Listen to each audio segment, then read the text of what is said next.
Smart city અમદાવાદના દાવાની ફરી એકવાર પોલ ખુલી છે। સ્માર્ટ સિટી અમદાવાદના નિકોલમાં ગટરિયા પૂર આવ્યા છે। નિકોલના ગોપાલ ચોક વિસ્તારમાં ગટરિયા પૂર પાણીમાં ગરકાવ થયું છે। ગટરિયા પૂરના પાણીમાં સ્માર્ટ સિટીનો વિકાસ ડૂબ્યો છે। એએમસીના પાપે નિકોલના લોકોને કાળા પાણીની સજા। વેરા વસૂલાત બાદ પણ નિકોલમાં લોકો ગટરિયા પાણીમાંથી ચાલવા માટે મજબૂર બન્યા છે। નિકોલના ગોપાલ ચોકમાં ગટરિયા વિકાસની રેલમછેલ। વેરા વસૂલાતમાં એએમસી હીરો, વિકાસમાં ઝીરો।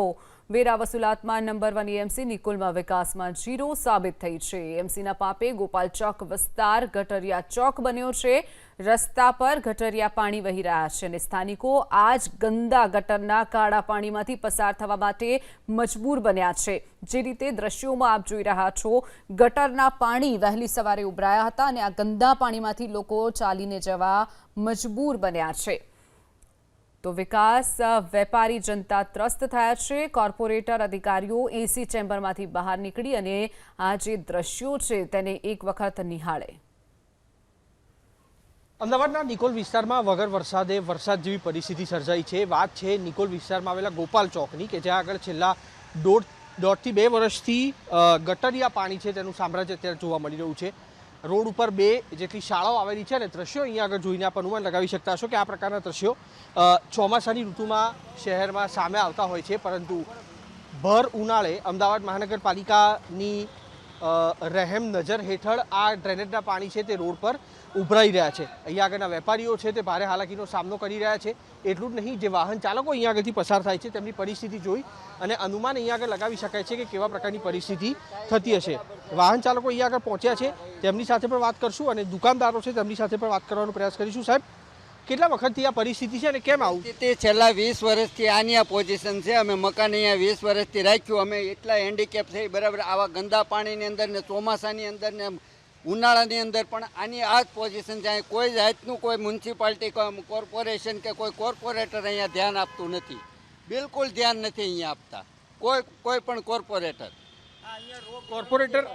કોર્પોરેટર ધ્યાન આપતા નથી, અન્ય પણ લોકો છે તે આપણી સાથે છે। કારણ શું છે? તમે ક્યારે રજૂઆત કરી અને કરી હોય તો જવાબ શું? વખત અહીંના રહીશોએ રજૂઆત કરી છે, આવીને જોઈને જતા રહે છે। હજી એવું કહે છે કે 1 મહિનો આવી પરિસ્થિતિ વેઠવવી પડશે। આ ભાઈએ કીધું 20 વર્ષથી આ પરિસ્થિતિ વેઠવી રહ્યા છે, બરોબર છે। તો જનતા કઈ રીતે આ સહન કરે છે? મને તો એમ થાય છે આ જનતા કઈ રીતે સહન કરે છે? આ વિકાસના નામે આ બધા આવું ના હોય, આ પબ્લિક અહીંયા હેરાન થાય, બીજું અહીંયા રોગચાળો ફેલાય તો કોણ જવાબદાર? આની જવાબદારી કોણ લેશે? અમારો પ્રશ્ન એક જ છે, તાત્કાલિક જો આ વેપારીઓને બી તકલીફ છે, અહીંયા ગરાગીનો અભાવ રહે, પાણી ભરાતું હોય, ગરાગો આવે નહીં, બરાબર, બધી જ રીતે તકલીફ છે।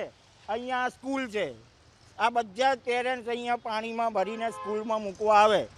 મહિલા પણ અહીંયા આગળ ઉપસ્થિત છે। બેન, તમે કેટલા વખતથી આ પાણીમાંથી નીકળો? આ પાણીમાંથી અમે દિવસમાં 2 વાર, હું રોજે થેરાપીમાં જાઉં છું। મને તકલીફ છે શરીરમાં, પણ આ પાણીમાં અમારે કેવી રીતે જવું? અને ઉપર જતાં અમારા બાળકો સામે સ્કૂલમાં ભણે છે, તો અત્યારે અમે બંને હેન્ડીકેપ છીએ। આવા પાણીમાં અમારે કઈ રીતે સ્કૂલે લેવા મૂકવા આવવા? સંતુલન ગુમાવવાની પણ બીક લાગતી હશે? સંતુલન ગુમાવવાની બીક, અને ઉપરાંત આ અમારા સોસાયટીના ગેટે પાણીનો વાલ છે। આ પાણીને હિસાબે અમારા ઘરમાં બધાને ઇન્ફેક્શન લાગેલું છે, તો આ બીમારીનો ખર્ચો કોણ ઉપાડશે? દુર્ગંધયુક્ત પાણી અહીંયા આગળ ખાસ જણાઈ આવે છે। અન્ય વેપારીઓ પણ છે, દુકાનદારોને કેવી અસર થાય છે આના કારણે? આ પાણી છે, ગ્રાહકો સ્વાભાવિક રીતે નહીં આવતા હોય કારણ કે આ નદી જેવું પરિસ્થિતિ અહીંયા સર્જાઈ છે।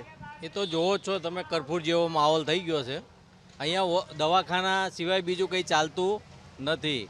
આ 2 દિવસ પહેલાં બધા વેપારીઓ ભેગા થઈને ધારાસભ્યને રજૂઆત કરવા ગયા હતા, ત્યારે ધારાસભ્યએ એવું કીધું હતું કે ભાઈ આ સૌરાષ્ટ્ર પટેલનો વિસ્તાર છે તો તમે કંચનબેન પાસે જાઓ। હવે એમને ખુદને ખબર નથી કે આ 10 કોઈ વિધાનસભા આવે છે, બરાબર, તો ઠક્કરનગરના વિધાનસભા પાસે ધારાસભ્ય પાસે જવાની જરૂર શું છે?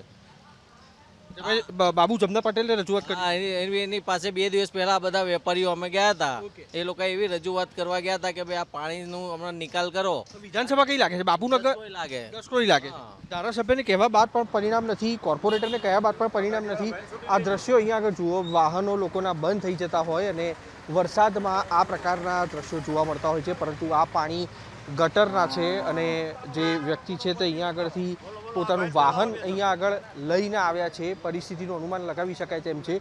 સ્થાનિકોનો આક્ષેપ છે કે જે ડ્રેનેજ પમ્પિંગ સ્ટેશન છે તેમાં 6 મોટરોમાંથી 3 મોટરો બંધ રાખવામાં આવી છે, જેના કારણે આ પાણી છે તે રોડ પર બેક મારે છે અને છેલ્લા 1.5-2 વર્ષથી આ પ્રકારની પરિસ્થિતિ છે, જે મામલે ધારાસભ્ય સુધી પર રજૂઆત કર્યા બાદ પણ તેમાં કોઈ પ્રકારનો સુધાર નથી. કેમેરામેન કરણ પ્રજાપતિ સાથે કુશાંક સોની, એબીપી અસ્મિતા, અમદાવાદ.